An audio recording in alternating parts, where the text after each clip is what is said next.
19 दिवसांपासून गायब, घरातून दुर्गंधी, 30 तुकड्यात मृतदेह, शहर नवं पण घटना तशीच। दिल्लीच्या श्रद्धा वालकरची हत्या अजून लोक विसरलेले नाहीत। 27 वर्षीय श्रद्धाला तिचा लिव्ह इन पार्टनर आफ्ताब पूनावालानं 18 मे 2022 ला ठार केलं आणि त्यानंतर आरोपीनं श्रद्धाच्या मृतदेहाचे ज्या रीतीने तुकडे केले त्यामुळे पोलिसांसह संपूर्ण देशात संतापाची लाट उसळली। आता त्याच प्रकारे बंगळुरू इथं हत्येचा खळबळजनक प्रकार समोर आलाय, जे ऐकून कुणाच्याही अंगावर काटा येईल। बंगळुरूचा व्याली कवल परिसर, 6 क्रॉस पाईपलाईन रोडवर एक 3 मजली इमारत आणि याच इमारतीच्या खोलीत ठेवलेला 165 लिटरचा सिंगल डोअर फ्रीज।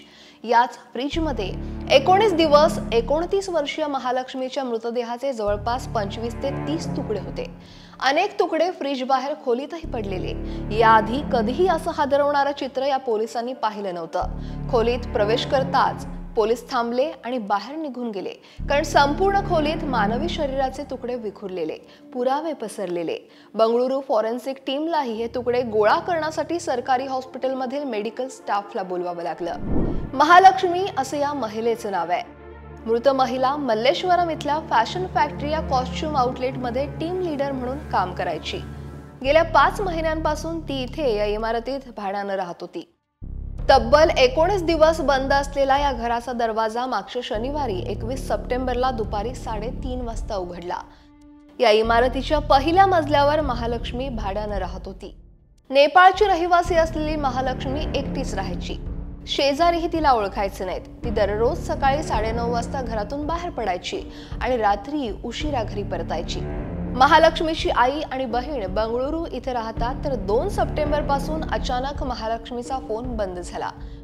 आई बहीण सातत्याने तिला फोन करायच्या, पण संपर्क होत नव्हता। दरम्यान 20 सप्टेंबरला काही शेजाऱ्यांनी इमारतीच्या मालकाला तक्रार केली। बंद घरातून या महालक्ष्मीच्या घरातून खूप दुर्गंध येत असल्याचं सांगितलं। मालकानं भाडे करार तपासला। भाडे करारात महालक्ष्मीनं बंगळुरात राहणारी आई आणि बहिणीचा पत्ता दिलेला, संपर्कही होता। मालकानं महालक्ष्मीच्या आईला फोन केला आणि ही बाब कळवली। गेले 19 दिवस महालक्ष्मी सोबत आईचं बोलणं देखील झालं नव्हतं। घर मालकाच्या फोन नंतर आई घाबरली। तिच्याकडे महालक्ष्मीच्या घराची दुसरी चावी होती। ती तातडीनं दुसऱ्या मुलीसह महालक्ष्मीच्या घरी पोहोचली। मालक, शेजारी त्यांच्या उपस्थितीत आईनं घराचा दरवाजा उघडला आणि तेव्हा इतक्या उग्र प्रमाणात असलेल्या दुर्गंधीमुळे सगळेच मागे झाले। काहींनी हिम्मत करून घरात प्रवेश केला, पण घर पूर्णपणे विखुरलेलं। चप्पल, कपडे, सुटकेस लिव्हिंग रूम मध्ये फेकून दिलं होतं। सगळं अस्ताव्यस्त होतं। फ्रीज जवळ रक्ताचे डाग होते आणि फ्रीज जवळ काही किडे देखील दिसले। जमिनीवर रक्त आणि मृतदेहाचे छोटे छोटे तुकडे पडल्याचं पाहून सगळ्यांनाच धक्का बसला। रक्ताचे काही डाग खोलीतील फ्रीज पर्यंत होते। फ्रीजचा दरवाजा उघडताच मोठी किंकाळी ऐकायला आली आणि सगळेच त्या दिशेने धावले। फ्रीज मधलं दृश्य पाहून अनेकांच्या अंगावर काटा आला। या फ्रीजमध्ये मानवी मृतदेहाचे तुकडे करून ठेवलेले। हा मृतदेह होता महालक्ष्मीचाच। मारेकऱ्यानं मृतदेहाचे अनेक तुकडे करून रेफ्रिजरेटर मध्ये ठेवलेले। दुर्गंधी थांबवण्यासाठी केमिकलची फवारणी केलेली आणि यानंतर घराला कुलूप लावून तो पसार झालेला। पोलीस आले, चौकशी सुरू झाली आणि पुढे येत जाणारी माहिती अजूनच धक्कादायक होती। काही वर्षांपूर्वी महालक्ष्मीचं हेमंत दास सोबत लग्न झालेलं, पण गेल्या 9 महिन्यांपासून पती हेमंत दास पासून ती वेगळी राहायची। साहजिकच शंकेची सोयी ही हेमंत दासकडे जाते, पण या प्रकरणी मृत महिलेचा पती हेमंत दास यानं मोठा दावा केलाय।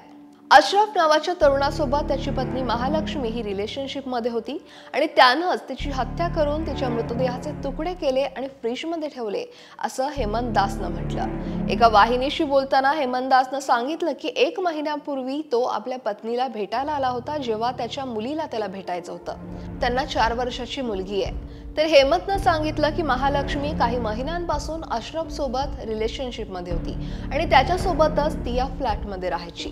पण पोलीस जेव्हा फ्लॅटवर पोहोचले तेव्हा त्यांना तिथे एक बॅग देखील ठेवल्याचं आढळलं। महालक्ष्मीच्या मृतदेहाचे तुकडे करून या बॅगेतून त्याची विल्हेवाट लावण्याच्या आरोपीचा डाव असल्याचंही यावरून पोलिसांना संशय आहे। आता जिथे तपास पोहोचलाय त्याचा विचार केला तर सध्या तरी ही केस अशरफच्या भोवती फिरतेय। हा अशरफ उत्तराखंडचा रहिवासी आहे। तो बंगळुरूमध्ये एका दुकानात काम करायचा। हेमंत दासनं दिलेल्या माहितीनुसार महालक्ष्मी सोबत हेमंत दासचं लग्न हे फक्त 6 महिने टिकलं। त्यानंतर दोघेही वेगळे राहू लागले आणि यानंतर महालक्ष्मीनं त्याच्या विरोधात तक्रार दाखल केली आणि बंगळुरूला येणं देखील बंद केलं होतं। हेमंत दासनं दावा केलाय की त्याची पत्नी आणि अशरफचे संबंध होते। अशरफनेच खून केल्याचा संशय हेमंतने व्यक्त केलाय। अशरफ मात्र सध्या बेपत्ता आहे। महालक्ष्मी हत्येप्रकरणी बंगळुरूचे पोलीस आयुक्त दयानंद हे म्हणाले आहेत की पोलीस अधिकचा तपास करतायत। आरोपीची ओळख पटली आहे, अटकेचे प्रयत्न सुरू आहेत, मात्र पोलिसांनी आरोपीबाबत माहिती देण्यास नकार दिलाय। आरोपी हा बाहेरचा असून त्याच्याबाबत आपण जास्त माहिती देऊ शकत नाही असं त्यांनी सांगितलंय आणि त्यामुळं आता ही तपासाची चक्र कशी फिरतात आणि तपासात काय पुढे येत आहे याकडे सगळ्यांचंच लक्ष लागलंय। तुम्हाला या घटनेबद्दल नेमकं काय वाटतंय कमेंट नक्की करा आणि लोकमत सबस्क्राइब करायला विसरू नका।